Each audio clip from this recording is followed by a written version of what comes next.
طہارت کے حوالے سے آج کی ہماری گفتگو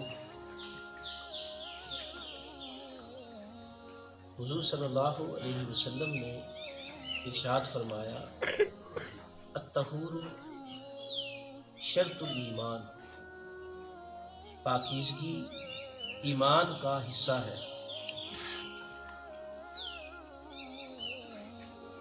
اور دوسری جگہ پر فرمایا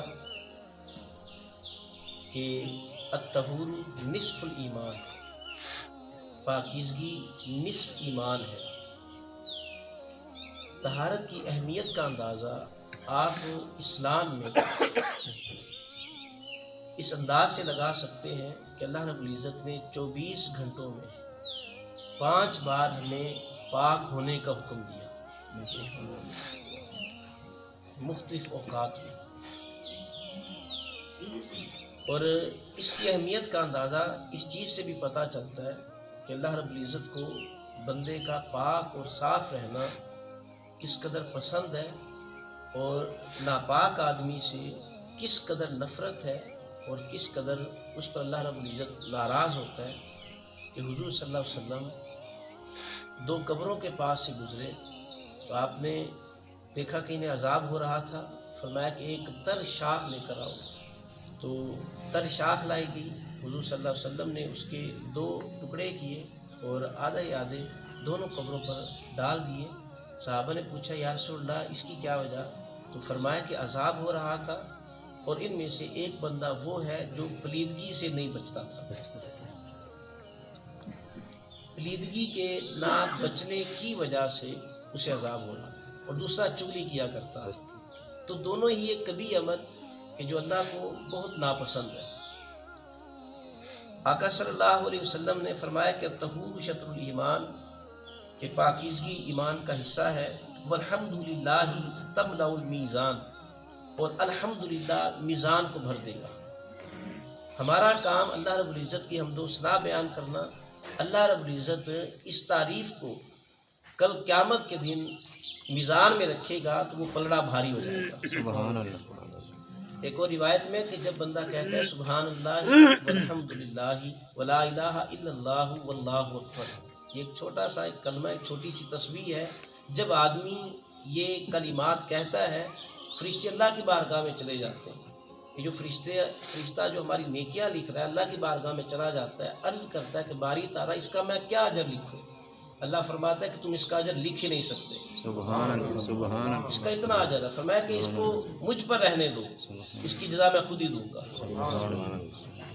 کہا کہ یہ میزان کو بھر دیتا ہے۔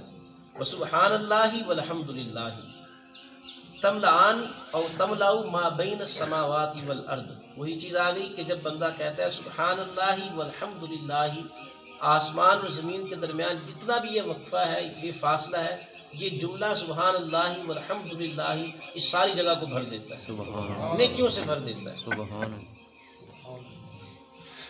پھر فرمایا کہ والصلاۃ نور، نماز نور ہے۔ آدمی نماز پڑھتا ہے اس کے چہرے پر نور آ جاتا ہے۔ نماز پڑھے گا کل قیامت کے دن ان کے چہرے منور ہوں گے۔ نماز پڑھنے کی وجہ سے ایمان والوں کے چہرے کل روشن ہوں گے۔ اس لیے فرمایا کہ والصلاۃ نور والصدقۃ برہان، اور صدقہ دلیل ہے۔ کس چیز کی؟ ایمان کی۔ صدقہ و خیرات کرنا یہ ایمان کی دلیل ہے، اور دلیل اس سے مراد یہ بھی ہے کہ یہ جنت میں جانے کی دلیل ہے، اس لیے کہ صدقہ اللہ رب العزت کے غصے کو ختم کر دیتا ہے۔ اور پھر فرمایا کہ والصبر ضیاء، اور صبر روشنی ہے۔ والقرآن حجت لک او علیک، اور قرآن تجھ پر یا تیرے لیے حجت ہے، دلیل ہے جنت میں جانے کی۔ اور دوسری جگہ پر حضور صلی اللہ علیہ وسلم نے ارشاد فرمایا، ایک تو احادیث فضیلت کی بیان کر کے اس کے بعد ہم طہارت کے مسائل پر حضرت ابو ہریرہ رضی اللہ تعالی عنہ سے مروی ہے، آپ فرماتے ہیں کہ رسول اللہ صلی اللہ علیہ وسلم نے ارشاد فرمایا الا ادلکم علی ما یمحو اللہ بہ الخطایا، کہ میں تمہاری ایسے عمل کی طرف رہنمائی نہ کروں کہ جس کی بنا پر اللہ رب العزت تمہارے گناہوں کو مٹا دے گا۔ صحابہ نے کہا کیوں نہیں یا رسول اللہ؟ تو فرمایا کہ اسباغ الوضوء علی مکارہ وکثرۃ الخطا الی المساجد، فرمایا کہ مشقت کے وقت، تنگی کے وقت، تکلیف کے وقت وضو کرنا یہ ایسا عمل ہے کہ جس کی بنا پر اللہ رب العزت بندے کی خطائیں مٹا دیتا ہے۔ سبحان اللہ۔ اور پھر فرمایا کہ دوسرا عمل جو ہے وہ کثرت الخطا الی المساجد، اور مسجد کی طرف زیادہ آمد و رفت رکھنا، یہ عمل بھی بندے کے گناہوں کو مٹا دیتا ہے۔ سبحان۔ اور پھر فرمایا کہ وہ انتظار الصلاۃ بعد الصلاۃ، کہ ایک نماز پڑھنے کے بعد دوسری نماز کے انتظار میں مسجد میں بیٹھ جانا، سبحان۔ یہ عمل بھی بندے کی خطاؤں کو مٹا دیتا ہے۔ سبحان۔ اب یہ طہارت کے حوالے سے کچھ احادیث تھیں۔ اب اس کے بعد طہارت کے مسائل کے حوالے سے تو ہم استنجا سے ہم شروع کرتے ہیں۔ حضرت سلمان فارسی رضی اللہ تعالیٰ عنہ آپ راوی ہیں، آپ ایک دن حضور صلی اللہ علیہ وسلم کے اوصاف حمیدیہ بیان فرما رہے تھے، تو ایک بدو جو آپ کی مجلس میں بیٹھا ہوا تھا اس نے تندن سوال کیا، آپ یہ کہتے ہیں کہ ہمارے نبی نے ہمیں یہ بھی سکھایا، ہمارے نبی نے ہمیں یہ بھی سکھایا، ہمارے نبی نے ہمیں یہ بھی سکھایا۔ اس نے طنز کرتے ہوئے سوال کیا، اچھا انہوں نے تمہیں بیت الخلاء میں جانے کے بھی آداب سکھائے ہیں، سجدہ کرنے کے بھی آداب سکھائے ہیں؟ حضرت سلمان فارسی نے اس کا غصہ نہیں کیا، مسکراتے ہوئے کہا ہاں ہمیں حضور صلی اللہ علیہ وسلم نے اس کے بھی آداب بتائے۔ سبحان اللہ۔ سبحان اللہ۔ بدو بڑا حیران ہوا کہ میں نے طنز کیا تھا، اب یہ طنز ہمارے جیسے سے کرے وہ کہاں بچ کر جائے؟ تو آپ نے بڑے ہی خندہ پیشانی کے ساتھ مسکراتے ہوئے کہا کہ ہاں ہمارے نبی نے ہمیں یہ بھی سکھایا۔ تو فرمایا کہ ہمارے نبی نے ہمیں سکھایا کہ جب تم نے استنجا کرنے جانا ہے سر ڈھانپ کر جانا ہے، استنجا کرنے جانا ہے قبلہ کی طرف رخ یا پیٹھ نہیں کرنی، اور وہاں پر باتیں بھی نہیں کرنی، اور جتنا ہو سکے پردے میں رہ کر استنجا کرنا ہے۔ ہمارے نبی نے اس کے آداب ہمیں بتائے ہیں۔ وہ بڑا حیران ہوا اور اس نے اسی وقت کلمہ پڑھ کر اسلام میں داخل ہو گیا۔ سبحان اللہ۔ سبحان اللہ۔ اب بیت الخلاء میں بعض دفعہ ایسا ہوتا ہے کہ آدمی جلدی سے استنجا کیا جلدی سے اٹھ کر باہر آ جاتا ہے، جبکہ فقہا نے یہ ضابطہ بیان کیا ہے کہ جب تک آدمی کو تسلی نہ ہو جائے کہ میں نے اچھے طریقے سے استنجا کر لیا ہے، پیشاب کا کوئی قطرہ نہیں رہا، اس سے پہلے استنجا کرنا یہ مکروہ ہے، اور مکروہ تحریمی ہے۔ اس لیے کہ ہو سکتا ہے کہ جلدی سے استنجا کر کے اٹھے اور جیسے باہر آئے تو جو نال ہوتی ہے مثانے میں سے پیشاب خارج ہو چکا ہوتا ہے، اور اس وین میں کچھ پانی کے قطرے رہ جاتے ہیں اور وہ پھر بعد میں نکلتے ہیں۔ اس کی سیدھی سی مثال بعض دفعہ آپ نے دیکھا ہوگا کہ آپ ٹوٹی بالکل بند کر دیتے ہیں لیکن اس کے بعد کچھ قطرے نکلتے ہیں جو وہ درمیان سائڈوں پر لگ جاتے ہیں، جو اس میں کچھ رہ جاتے ہیں۔ یہ کوئی بیماری کی وجہ سے نہیں ہوتے، مطلب کسی کے ذہن میں اگرچہ کسی کو بیماری ہو اس کے ساتھ بھی یہ مسئلہ ہوتا ہے، اور کوئی تندرست ہے اس کے ساتھ بھی ایسا ہو جاتا ہے۔ ٹوٹی بالکل ٹھیک ہوتی ہے، بند کرتے کچھ قطرے بعد میں آتے ہیں، وہ جو سائڈوں پر پانی لگ جاتا ہے، کچھ درمیان میں پانی رہ جاتا ہے، اس وجہ سے۔ تو جب تک بندے کو تسلی نہ ہو جائے اس سے پہلے بیت الخلاء سے جلدی سے باہر آنا یہ مکروہ تحریمی ہے، اور اس کے لیے فقہا نے ضابطے بھی بتائے۔ کہا کہ استنجا کر کے آپ 2 قدم چل لیں، زور سے کھانس لیں، یا بائیں پاؤں پر وزن دیں، دائیں قدم اٹھا لیں، اس لیے کہ وزن دینے سے جو پانی رہ گیا، جو قطرات رہ گئے ہیں، جو سائڈوں پر لگ گئے تھے، وہ خود بخود باہر نکل آئیں۔ اس کے بعد پھر وضو کریں۔ تو پہلی چیز یہ، تو اس کا خاص کیا رکھنا چاہیے، ایک تو یہ مسئلہ۔ دوسرا مسئلہ، جو ضعیف لوگ ہیں یا جن کو بیماری ہے کہ سلسل بول کی، یعنی کہ وہ ان کا مسلسل پیشاب کے قطرات آتے رہتے ہیں، بوڑھوں کو ایسا ہو جاتا ہے، بیماروں کو ایسا ہو جاتا ہے، اب ان کے لیے کیا حکم ہے؟ یا کوئی جوان ہے تو اس کو ایسا مسئلہ ہو گیا تو ان کے لیے کیا حکم ہے؟ ان کے لیے حکم یہ ہے کہ ایسی بیماری کہ ہر 1 منٹ بعد، 2 منٹ بعد یا 5-10 منٹ بعد وہ قطرات آ جاتے ہیں، ان کے وہ پیشاب کے قطرے نکل آتے ہیں، تو اس آدمی کے لیے یہ ہے حکم کہ وہ ہر نماز کے وقت نیا وضو کرے، اور اس وضو کے ساتھ وہ اس نماز کے مکمل وقت میں جتنی چاہے وہ عبادت کر سکتا ہے، چاہے بعد میں وہ درمیان میں نماز کے دوران قطرات کیوں نہ آتے رہے۔ تو یہی حکم ہو عورت کے لیے۔ آقا علیہ الصلوۃ والسلام کے پاس ایک خاتون آئی تو اسے جو ماہانہ عارضہ ہوتا ہے اس کے علاوہ اس کو بلیڈنگ ہوتی تھی، وہ حضور صلی اللہ علیہ وسلم کے پاس ہے کہ یا رسول اللہ مجھے یہ مسئلہ ہے، تو کیا یہ بھی اسی میں شمار ہوگا جو ماہانہ عارضہ ہوتا ہے؟ آقا علیہ الصلوۃ والسلام نے فرمایا کہ نہیں، یہ تو استحاضہ کا خون ہے، بیماری کا خون ہے۔ تو اس نے کہا کہ یا رسول اللہ پھر میرے لیے کیا حکم ہے؟ فرمایا کہ تم ہر نماز کے وقت وضو کرو اور اس کے ساتھ جتنی چاہے نماز پڑھ لو۔ اس کو سمجھ نہ آئی تو اس نے کہا یا رسول اللہ مجھے سمجھ نہیں آئی، مزید وضاحت فرما دیں۔ تو حضرت عائشہ صدیقہ رضی اللہ تعالیٰ عنہ پاس بیٹھی ہوئی تھی، آپ نے اس عورت کو اپنی جانب کھینچا اور پھر اسے یہ بات سمجھائی کہ نماز پڑھنا شروع کر دو، اگرچہ نیچے سارا خون بہنا ہی کیوں نہ شروع ہو جائے، تمہاری اس وضو کے ساتھ نماز ہو جائے گی۔ سبحان تو یہی حکم عورت کے لیے اور اسی طرح کا حکم مرد کے لیے۔ بوڑھا ہے یا بیمار ہے، ہر نماز کے وقت تازہ وضو کرے گا، پھر چاہے قطرات آ بھی رہے ہیں تو وہ اس وضو کے ساتھ نماز ادا کر لے گا اور اسے اس کی نماز ہو جائے گی۔ ایسا نہیں ہے کہ اس کو دوبارہ ہر جیسی قطرہ ہے دوبارہ وضو کرنا جانا پڑے گا، ایسا نہیں ہے، یہ ان کے لیے حکم۔ اور اسی طرح خون ہے اور خون رکتا نہیں ہے، کیونکہ خون بھی یہ وضو کو توڑ دیتا ہے۔ اگر صرف خون ظاہر ہوا ہے، صرف ظاہر ہوا، بہا نہیں ہے اپنی جگہ سے، وہ آگے بڑھا نہیں ہے، تو اس کا وضو نہیں ٹوٹا۔ لیکن اگر وہ خون نکلا ہے یا پیپ نکلی ہے اور اپنی جگہ سے تجاوز کر گئی ہے اور اس نے صاف کیا اور وہ صاف ہو گیا، تو اب وہ نئے سرے سے دوبارہ وضو کرے گا۔ لیکن ایک ایسا مسئلہ، پیپ رکتی نہیں ہے یا خون ہے وہ رکتا ہی نہیں ہے، وہ مسلسل بہہ رہا ہے، وہ صاف کرتا ہے پھر نکل آتا ہے، صاف کرتا ہے پھر نکل آتا ہے، تو اور ادھر سے نماز کا وقت بھی جا رہا ہے اور اس کو پتا ہے کہ اگر میں اس کو نہ روکا اس نے رکنا نہیں ہے، یہ اس نے ایسے ہی کرتے رہنا، یہ منٹ تھوڑی تھوڑی بار یہ پیپ نکل رہی ہے، زخم سے خون رس گیا۔ اب یہ آدمی، اس کے لیے بھی یہی حکم ہے کہ وضو کرے گا، آ کر نماز پڑھنا شروع کر دے گا، چاہے خون بہتا ہے تو بہتا رہے، پیپ بہہ رہی ہے تو بہتی رہے۔ یہ مجبوری کی حالت میں کہ وہ خون اور پیپ رک نہیں رہی، اگر تو رک رہی ہے تھوڑی دیر کے بعد رک جائے گی، پھر وہ اس کو روکنے کے بعد وضو کر کے پھر نماز ادا کرے گا۔ اب ہم نے استنجا کر لیا، بس اس کے بعد ہے کہ غسل کرنا یا وضو کرنا، دونوں چیزیں۔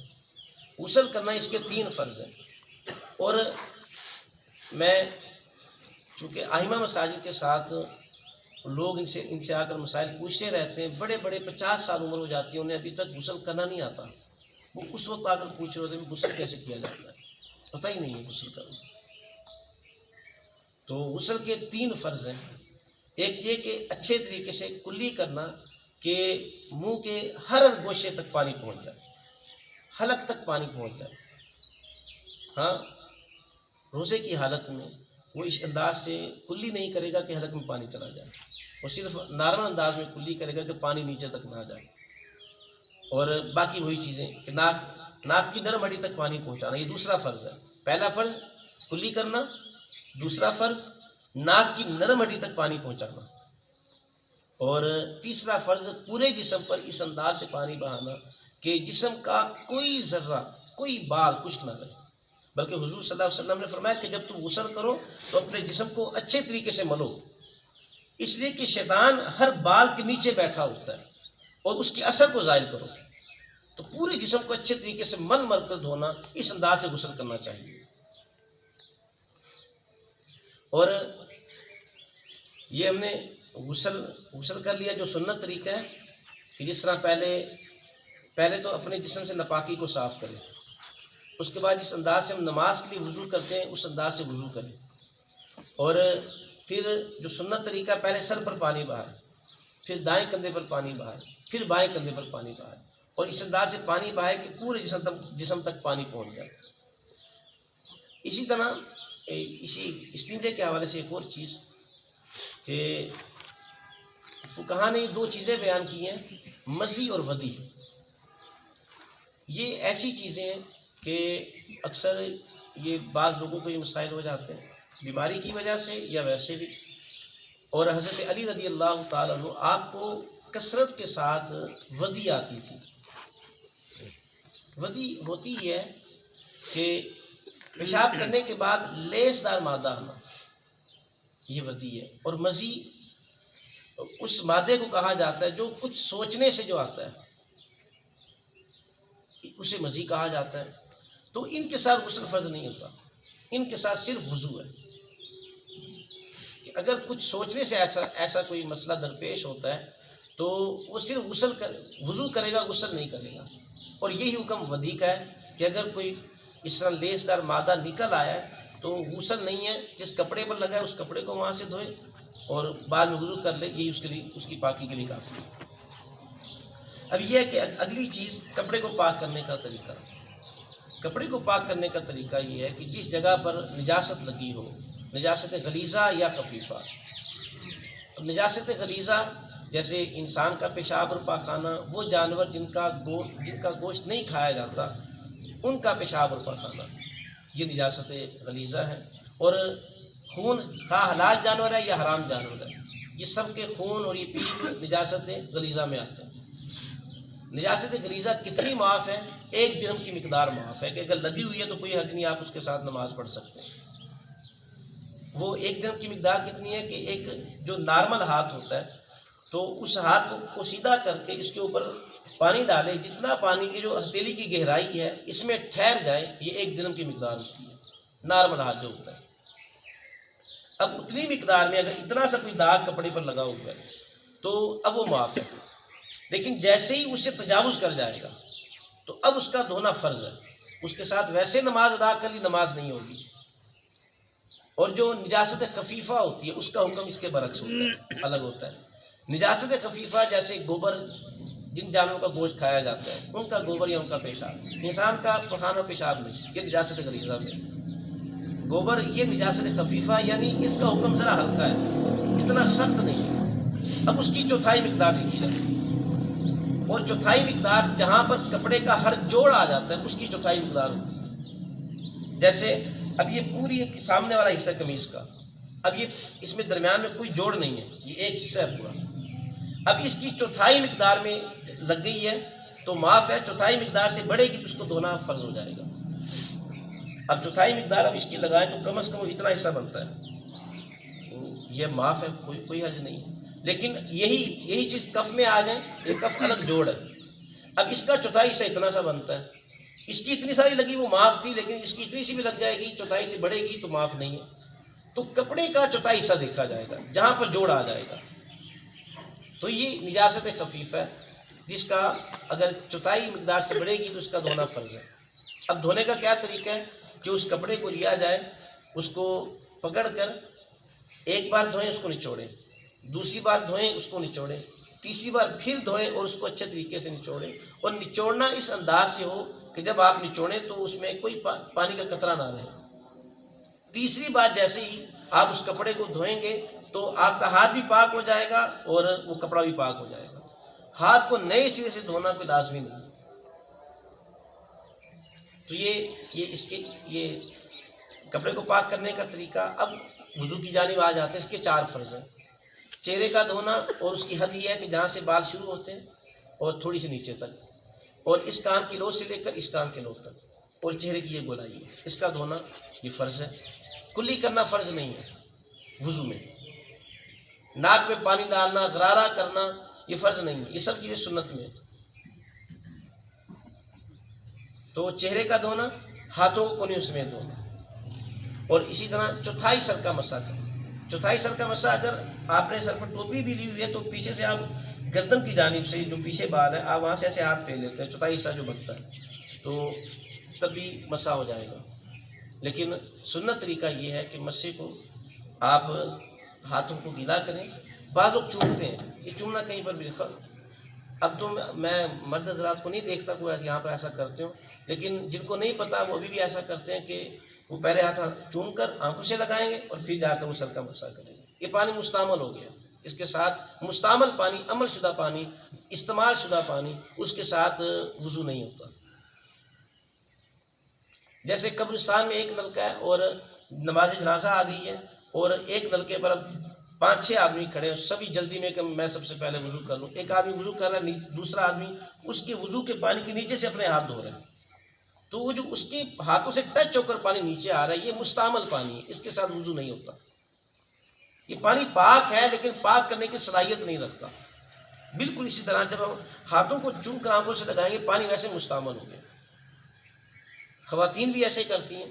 تو لہٰذا جہاں سے سر شروع ہوتا ہے، بال شروع ہوتے ہیں، یہاں سے مسح کی ابتدا کریں.